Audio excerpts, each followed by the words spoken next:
Most people think government power sits in Congress or the White House. They're wrong.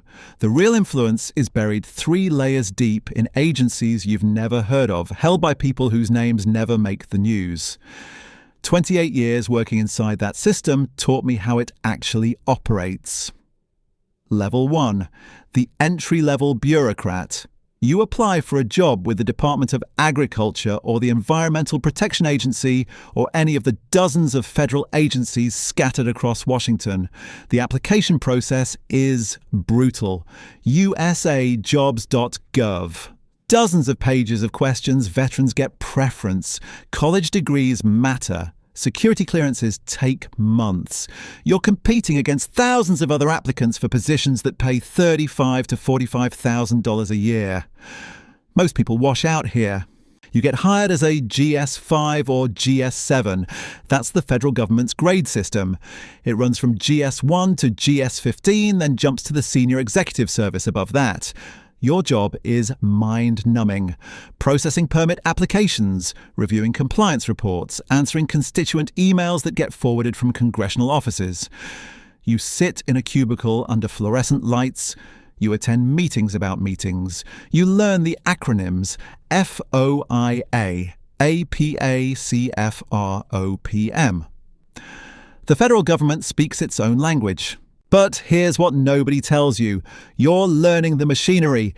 Every permit you process teaches you how the rules actually work. Every report you review shows you where the gaps are.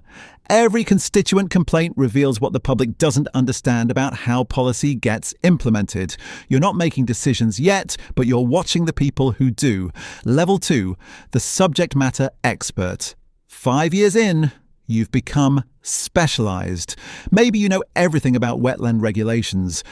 Maybe you're the person everyone asks about Title IX compliance. Maybe you understand agricultural subsidies better than anyone else in your building. You're now a GS11 or GS12. You make $60,000 to $75,000. You've survived 3 different presidential administrations. You've watched political appointees come and go while you remain. This is where the power starts. A senator's staffer calls with questions about proposed legislation. You explain what's legally possible.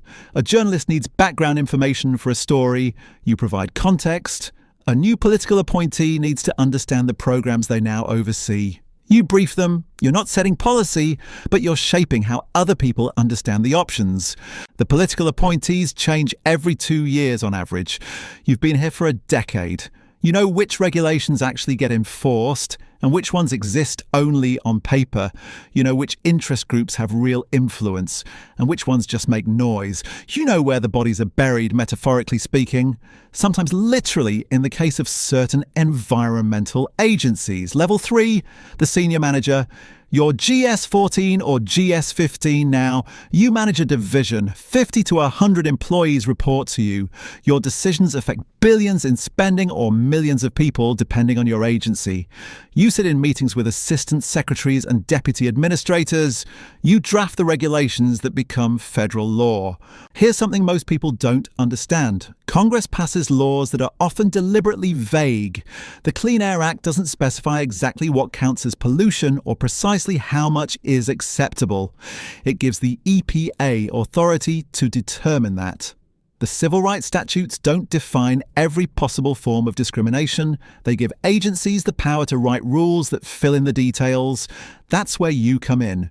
You draft proposed rules. You hold public comment periods where industry groups and advocacy organizations submit their opinions. You review thousands of pages of comments.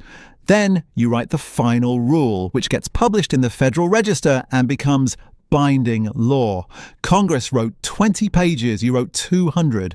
Your version is what actually gets enforced. The Administrative Procedure Act of 1946 gave agencies this authority. The Code of Federal Regulations has grown to over 188,000 pages. That's more than 47 million words of rules written by unelected officials. You're one of the people writing them. Political appointees nominally oversee this process, but they don't have time to read everything. They rely on you to summarize the issues and present options. You frame the choices. You explain the trade-offs. You recommend the approach. Most of the time, they accept your recommendation because you're the expert and they're temporary. Level 4, the Senior Executive Service, 7,000 positions across the entire federal government. This is the bridge between political appointees and career civil service. Some SES members are career officials who rose through the ranks. Others are political appointees brought in from outside. The career positions are protected. They can't be easily removed when administrations change. You run entire agencies now. Not the whole Department of Defense, but maybe the Defense Logistics Agency. Not the entire State Department, but maybe the Bureau of Consular Affairs. You manage budgets in the billions. You oversee thousands of employees. You testify before Congress. You coordinate with other agencies. You implement presidential directives, but you also decide how to implement them. Here's where it gets interesting. Presidents issue executive orders. Those orders are usually broad statements of policy. Someone has to translate them into specific actions. That someone is you. You decide which parts get prioritized. You determine how quickly to move. You identify which aspects might face legal challenges. You're not defying the president, but you're exercising enormous discretion in how their vision becomes reality. Career SES members survive across administrations. You were here under the last president. You'll be here under the next one. Political appointees come to you asking what's possible, what's legal, what's realistic. You tell them your institutional knowledge is irreplaceable. The new administration needs you more than you need them, and both sides know it. But there's another level most people never see. The positions that don't appear on any public organizational chart. Level 5, the shadow network. Intelligence liaisons embedded in domestic agencies, officials with security clearances far above their pay grade. People who attend meetings that aren't recorded in any minutes. You're the FBI's counterintelligence specialist assigned to the Department of Energy. Your badge says DOE, but your real employer is the Bureau. You monitor foreign attempts to infiltrate nuclear facilities and research labs. You vet contractors who work on classified projects. You identify employees who might be vulnerable to recruitment by hostile intelligence services. Nobody elected you to do this. Most DOE employees don't know you're doing it. Or you're the NSA advisor to the Treasury Department's Office of Foreign Assets Control. You provide signals intelligence that helps identify sanctions violations. When Treasury freezes someone's assets, it's often because you provided intercepts showing money flowing to terrorist organizations. The Treasury officials make the public decision. You provide the classified evidence they can't discuss. These positions exist in almost every major agency: defense, state, justice, homeland security, commerce, even agriculture. Intelligence community personnel operating inside civilian bureaucracies. They coordinate with each other through channels that bypass normal agency hierarchies. When there's a national security issue that crosses agency boundaries, you're already talking to your counterparts before the political appointees even know there's a problem. This isn't conspiracy, it's coordination. But it's coordination that happens outside democratic oversight because most of it is classified. Congressional intelligence committees receive briefings, but those briefings are summaries. They don't capture the daily decisions, the small choices that accumulate into policy. You brief the committee twice a year. You make decisions every day. Level 6, the interagency working group. This is where policy actually gets made, regardless of what the public thinks.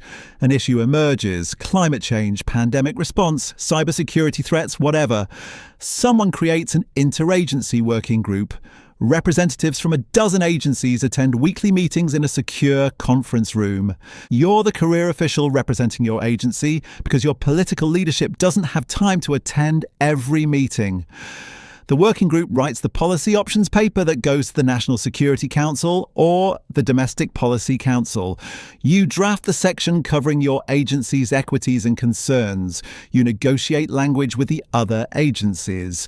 By the time political appointees see the document, the real decisions have already been embedded in how the options are framed.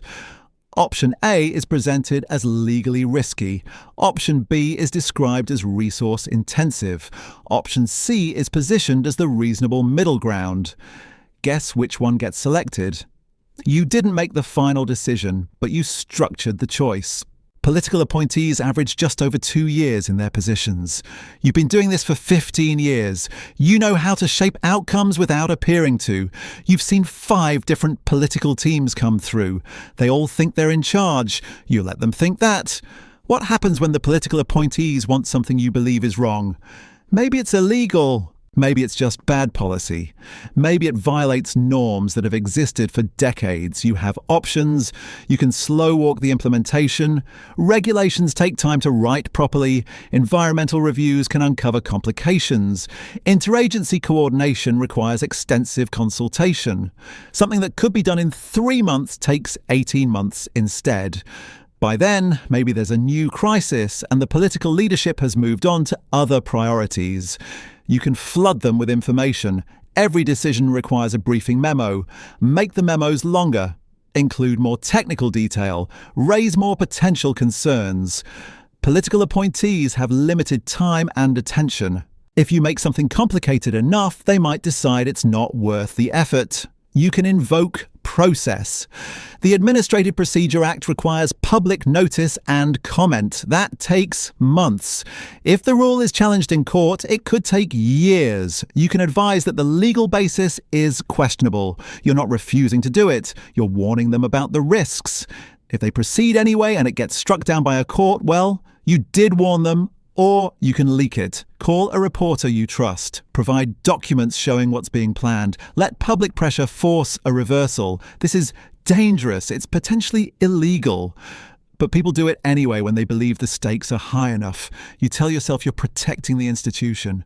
You're preserving norms. You're preventing damage that would take decades to repair. The political appointees were elected, technically appointed by someone who was elected to implement their vision. You're overriding that. Is this patriotism or insubordination? The answer depends on who you ask and what the issue is. Level 7. The exit. You retire after 30 years. You've served under 6 presidents, 3 from each party. You've watched political appointees arrive with ambitious plans and leave frustrated by how little they accomplished. You've watched your colleagues use every bureaucratic tool available to advance what they believed was right and block what they believed was wrong. You received the Presidential Rank Award for Distinguished Service. There's a small ceremony. Your colleagues attend. They present you with a plaque. You give a short speech about public service and institutional integrity. Nobody mentions the specific things you did.